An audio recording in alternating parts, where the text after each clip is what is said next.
The immense chamber of the Galactic Conclave resonated with a low, guttural hum, a vibration that spoke of centuries of stagnant tradition and barely concealed anxieties. Before the dais, bathed in the ethereal glow of a dying nebula projected onto the vaulted ceiling, stood the delegation from Xylos. Their multifaceted eyes, reflecting the chaotic colors of the nebula, darted nervously from one member of the conclave to another, the avian krill perched with haughty indifference, the serpentine vorath, their scales shimmering with oil-slick iridescence, the insectoid chiton, their clicking mandibles a constant, unsettling percussion. They were all here, representatives of civilizations stretching across 1,000 galaxies, united by a fragile peace enforced through rigid protocols and unspoken fears. But tonight, fear was winning. The issue, as always, was humanity. Grand Proctor Valerius, a krill of considerable age and even greater arrogance, addressed the assembly, his voice a rasping wind through ancient canyons. These humans, their expansion continues unabated, their technology unpredictable, their motivations opaque. He paused, allowing his words to hang heavy in the air, each syllable laced with thinly veiled contempt. We have extended the hand of diplomacy, offered them a place within the conclave, a chance to learn from our collective wisdom. And how have they responded? With polite refusals and veiled threats. A hiss rippled through the Vorath delegation.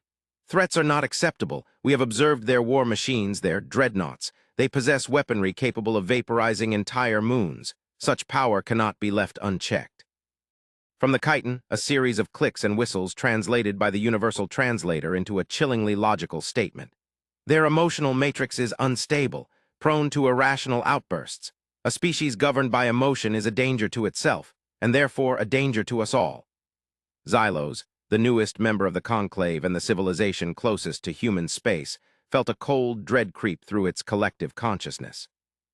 They had observed humanity firsthand, witnessed their strange blend of compassion and ruthless efficiency, their unsettling capacity for both breathtaking art and terrifying destruction. The conclave saw them as a problem to be solved, a threat to be contained. Xylos saw something far more complex, something that defied easy categorization. Grand Proctor, the Xylosian delegate, a being of pure light and energy contained within a crystalline shell, projected its thoughts into the chamber, its voice a gentle resonance. We must proceed with caution. Humanity is not a monolithic entity. They are a species divided, fractured by internal conflicts, but they are also capable of remarkable feats of cooperation, of self-sacrifice. Valerius scoffed. Sentimentality is a weakness, Xylos, a weakness that will be exploited. We must show them the strength of the conclave, the consequences of defiance. He glanced towards the krill delegation, their beady eyes gleaming with predatory hunger. We have proposed a demonstration, a symbolic act to remind them of their place. The Xylosian delegate felt a tremor of apprehension. It knew what Valerius meant. The conclave, in its infinite wisdom, had decided to make an example of humanity. And Xylos, caught between the hammer of the conclave and the anvil of human expansion, was powerless to stop it. A hush fell over the chamber as a holographic image flickered to life in the center of the room. A human face. Calm, intelligent, weary. Ambassador Elias Thorne, the representative of the Terran Confederacy to the Galactic Conclave. He had been invited to a neutral location, a small space station orbiting a distant gas giant, to discuss the Conclave's concerns regarding human expansion. It was a trap. Valerius addressed the image, his voice dripping with false sincerity. Ambassador Thorne, we have gathered here today to express our reservations regarding the growing influence of your species. We believe that a deeper understanding is necessary for a peaceful coexistence. Thorne nodded slowly, his expression unreadable. I understand, Grand Proctor. The Terran Confederacy is committed to peaceful relations with all galactic civilizations. We are willing to address any concerns you may have.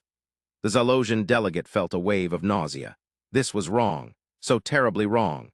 They had tried to warn Thorne, to subtly hint at the danger he faced, but the conclave's surveillance was absolute. He was walking into a carefully orchestrated execution.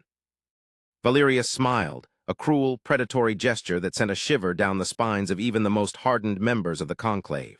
Excellent. Then you will have no objection to a demonstration of the conclave's resolve. With a flick of his wing, Valerius activated a device hidden beneath his dais. A beam of concentrated energy lanced out, striking Thorne directly in the chest. The holographic image flickered, distorted, then dissolved into static. The chamber was plunged into silence, broken only by the horrified gasps of the Xylosian delegation. The Grand Proctor announced, his voice echoing through the hall, "The human ambassador has refused our terms and in so doing refused the peace we offer." The Vorath hissed in agreement. The chitin clicked their approval. The krill preened, their feathers rustling with satisfaction. The conclave had spoken. Humanity had been warned, but they had made a terrible mistake. Light years away, aboard the flagship of the Terran Confederacy's 7th Fleet, Admiral Sarah Chen watched the recording of Thorne's execution with an icy calm that belied the rage simmering beneath the surface. Around her, the bridge crew stood in stunned silence, their faces pale with shock and disbelief. They had known that the conclave distrusted them, feared them, but they had never imagined that they would resort to such blatant barbarity. "Confirm the recording is authentic," Chen said, her voice a low, dangerous growl. The communications officer nodded, his fingers flying across the console. "Confirmed, Admiral. The signal originated from the designated meeting point. The conclave, they murdered Ambassador Thorne." Chen closed her eyes for a moment, drawing a deep breath to regain her composure. Thorne had been a friend, a trusted colleague. He had dedicated his life to building bridges between humanity and the other civilizations of the galaxy, and the conclave had rewarded him with death. "Prepare a message for the Confederacy Council," Chen said, her voice now steely and resolute. "Inform them of the conclave's actions. Request authorization for full military response." The bridge crew sprang into action, their grief replaced by a cold, burning desire for retribution. The Terran Confederacy had always striven for peace, for diplomacy. But they were not fools. They knew that sometimes peace could only be achieved through strength, and the conclave had just awakened a sleeping giant. The message arrived at the Confederacy Council chambers on Earth, a stark, unemotional account of the events that had transpired. The council, composed of representatives from every nation on Earth, listened in stunned silence as Chen's words echoed through the chamber. For decades, humanity had been united in its outward expansion, its pursuit of knowledge and understanding. But beneath the surface, old divisions still lingered, old prejudices still festered. The conclave had hoped to exploit these divisions, to turn humanity against itself. But they had underestimated the one thing that truly bound humanity together, a fierce, unwavering belief in justice. "We have tried peace," said Counselor Anya Sharma, her voice trembling with barely suppressed anger. "We have offered diplomacy. We have extended the hand of friendship, and they have spat in our faces." She paused, her gaze sweeping across the faces of her fellow counselors. "I move that we grant Admiral Chen full authorization to respond to the conclave's aggression with all necessary force." The motion was seconded. There were no dissenting voices. The council voted unanimously in favor of war. The news spread like wildfire across the Terran Confederacy, igniting a firestorm of outrage and determination. The shipyards hummed with activity, churning out warships at an unprecedented rate. Soldiers and civilians alike volunteered for service, eager to defend humanity's honor. The conclave had made a terrible mistake. They had underestimated the resilience, the tenacity, the sheer, unyielding will of humanity. Chen received the council's authorization with a grim satisfaction. "Prepare for war," she ordered. "Set course for conclave space. We will show them the true meaning of justice." The 7th Fleet, along with countless other fleets from across the Confederacy, surged towards the heart of the conclave, a tidal wave of steel and fire. Humanity was coming, and they were bringing the storm. Back in the conclave chamber, a growing unease began to settle over the assembled representatives. The initial euphoria of their act of defiance had faded, replaced by a gnawing sense of foreboding. The Zalosian delegate, its crystalline shell pulsing with anxiety, addressed the conclave. "We have received reports," it said, its voice barely audible above the rising hum of tension. "Human fleets, they are approaching in force." Valerius scoffed, but his voice lacked its usual confidence. "Let them come. The conclave has stood for millennia. We have faced greater threats than these humans." But deep down, he knew that he was lying. The reports coming in from the border worlds were chilling. Human warships were tearing through conclave defenses like paper. Their technology was unlike anything they had ever seen. Their tactics were unpredictable, ruthless, and devastatingly effective. The Vorath delegation hissed nervously. "Our outposts, they are falling. Entire star systems annihilated." The chitin clicked frantically, its mandibles snapping in agitation. "Their weapons. They violate the laws of physics. They bend space and time. They are unstoppable."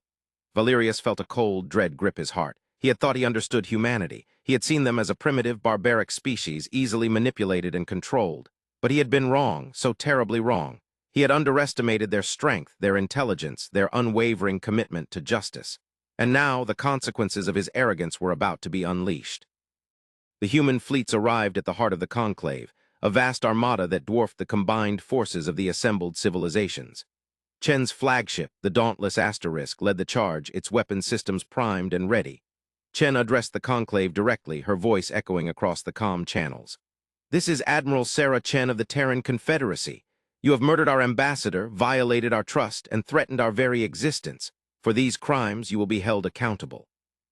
Valerius attempted to respond, but his voice was drowned out by the roar of human warships unleashing their fury. The battle was short, brutal, and decisive.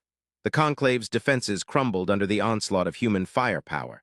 Their fleets were decimated. Their homeworlds were bombarded. The Krill homeworld was the first to fall. The Vorath were next. The Chiton followed soon after. One by one, the civilizations of the Conclave were brought to their knees. Humanity had unleashed its wrath.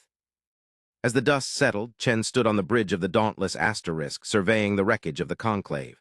The victory had been swift and complete, but it had come at a cost. Countless lives had been lost. Entire worlds had been destroyed. Chen looked out at the stars, her heart heavy with sorrow. She had never wanted this war. She had always believed in peace and diplomacy, but the Conclave had left her no choice. "Secure the area," she ordered. "Begin humanitarian operations. We will rebuild what they have destroyed. We will bring peace to this galaxy." The Terran Confederacy established a provisional government to oversee the reconstruction of the Conclave worlds. They offered aid, technology, and expertise to the devastated civilizations. They worked tirelessly to heal the wounds of war and to build a new future for the galaxy. But even as they worked to rebuild, they knew that the victory had been hollow. The Conclave was gone, but the underlying problems that had led to its downfall remained. The distrust, the fear, the prejudice that had fueled the conflict were still present, lurking beneath the surface. And then something extraordinary happened. Deep within the ruins of the Krill homeworld, a team of human archaeologists stumbled upon a hidden chamber. Inside, they found a series of ancient texts, written in a language that no one had ever seen before. The texts spoke of a civilization that had existed long before the Conclave, a civilization that had mastered technologies beyond human comprehension. They spoke of a great cosmic threat, a force of unimaginable power that was slowly consuming the galaxy. And they spoke of a prophecy that foretold the coming of a new species, a species that would either save the galaxy or destroy it. The human archaeologists brought the texts to Chen, who immediately recognized their significance. She assembled a team of linguists, scientists, and historians to decipher the texts. As they delved deeper into the ancient writings, they began to uncover a terrifying truth. The Conclave had not been destroyed by humanity. It had been destroyed by its own fear, its own ignorance. The Conclave had known about the cosmic threat, but they had chosen to ignore it to suppress the knowledge. They had feared that the truth would shatter their fragile peace, that it would lead to chaos and destruction. And in their fear, they had made a terrible mistake. They had targeted humanity, the one species that could have helped them fight the cosmic threat. Chen realized that humanity had been chosen, not by some divine power, but by circumstance. They were the only species with the strength, the intelligence, and the will to confront the darkness that was coming.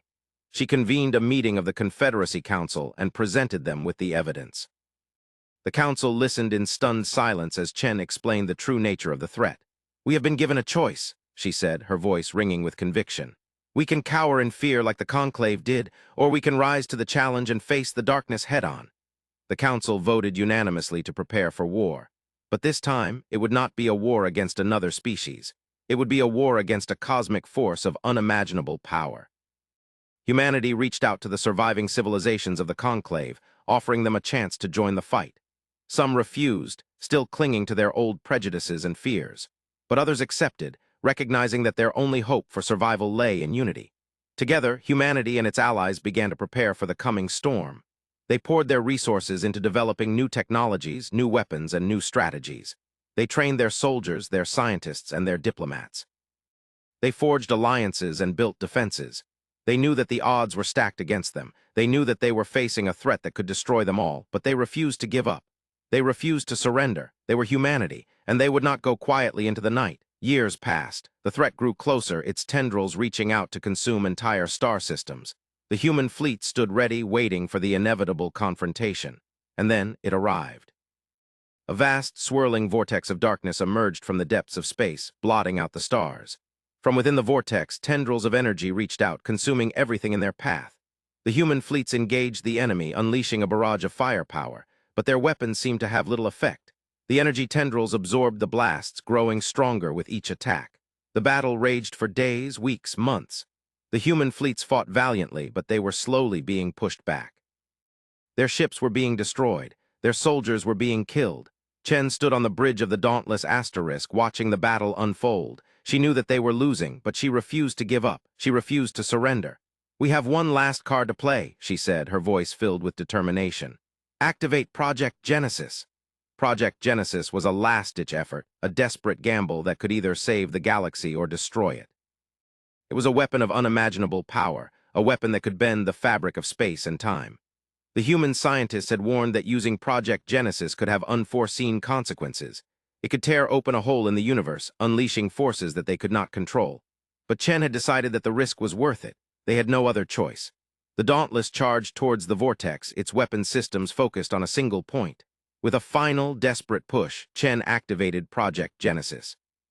A beam of pure energy lanced out from the dauntless Asterisk, striking the vortex directly in the center. The vortex shimmered, warped, and then exploded.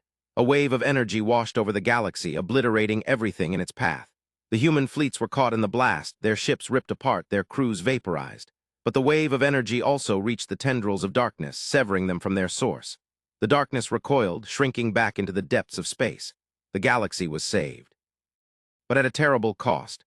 When the dust settled, Chen found herself floating in the wreckage of the dauntless Asterisk. She was the only survivor. She looked out at the stars, her heart filled with a mixture of grief and relief. They had won, but they had lost so much. As she drifted through space waiting for rescue, she saw something extraordinary, a faint signal emanating from the depths of the vortex. The signal was faint, but it was unmistakable. It was a message. A message from beyond the darkness. The message was simple but profound. It spoke of a new beginning, a new hope. It spoke of a future where humanity and its allies could rebuild, could heal, and could create a better world. Chen smiled, a single tear rolling down her cheek. The darkness had been defeated, but the journey was far from over. The galaxy was still scarred, still broken, but it was also filled with potential. It was a blank canvas, waiting to be painted with the colors of hope, of peace, of unity. And humanity, along with its allies, would be the artists. They would rebuild the galaxy piece by piece, world by world, civilization by civilization. They would learn from their mistakes, they would forgive each other's transgressions, and they would work together to create a future where such horrors could never happen again. They would honor the sacrifices of those who had fallen. They would remember the lessons of the past. And they would strive to create a galaxy where justice, equality, and compassion reigned supreme. The wrath unleashed by humanity had been terrible, devastating, but it had also been necessary. It had cleared the way for a new era, an era of hope, of unity, of peace. And in the end, that was all that mattered. Generations later, the story of Ambassador Thorn was still told, a cautionary tale and a testament to the courage of humanity. The rebuilt Galactic Council, now operating on principles of mutual respect and cooperation, stood as a monument to the sacrifices made and the lessons learned.